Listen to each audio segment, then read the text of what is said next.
തലസ്ഥാനത്തെ വായു മലിനീകരണം പിടിച്ചു നിർത്താൻ വിപ്ലവകരമായ മാറ്റങ്ങളുമായി ഡൽഹി സർക്കാരിന്റെ പുതിയ ഇലക്ട്രിക് വാഹന നയം. 2030 വരെയുള്ള പുതിയ EV നയത്തിൽ വാഹനങ്ങൾ വാങ്ങുന്നവർക്ക് വൻ സബ്സിഡിയും നികുതി ഇളവുമാണ് പ്രഖ്യാപിച്ചിരിക്കുന്നത്. പഴയ വാഹനങ്ങൾ പൊളിച്ചു നൽകുന്നവർക്ക് 1 ലക്ഷം രൂപ വരെ അധിക ആനുകൂല്യവും ലഭിക്കും.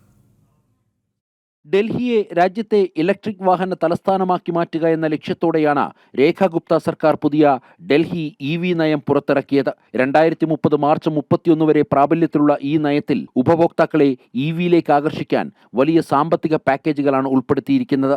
2.25 ലക്ഷത്തിന് താഴെയുള്ള ബൈക്കുകൾക്കും സ്കൂട്ടറുകൾക്കും 30,000 രൂപ വരെ സബ്സിഡി. ആദ്യ വർഷം ഓരോ കിലോവാട്ട് ബാറ്ററി കപ്പാസിറ്റിക്കും 10,000 രൂപ വീതം സബ്സിഡി ലഭിക്കും.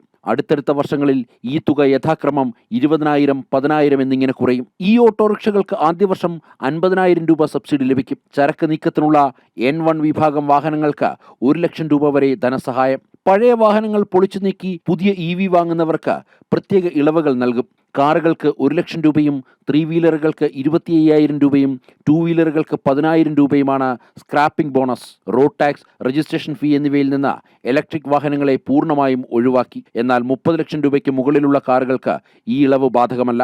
ചാർജിംഗ് ഇൻഫ്രാസ്ട്രക്ചറിനും നയത്തിൽ മുൻഗണനയുണ്ട്. 2026 അവസാനത്തോടെ ഡൽഹിയിൽ 18,000 ചാർജിംഗ് പോയിന്റുകൾ സ്ഥാപിക്കാനാണ് ലക്ഷ്യം. കൂടാതെ നിലവിലുള്ള ഇന്ധന വാഹനങ്ങൾ ഇലക്ട്രിക് ആക്കി മാറ്റാൻ താൽപ്പര്യമുള്ളവർക്ക് 50,000 രൂപ ഗ്രാന്റും സർക്കാർ വാഗ്ദാനം ചെയ്യുന്നു. ജനം, ഡൽഹി.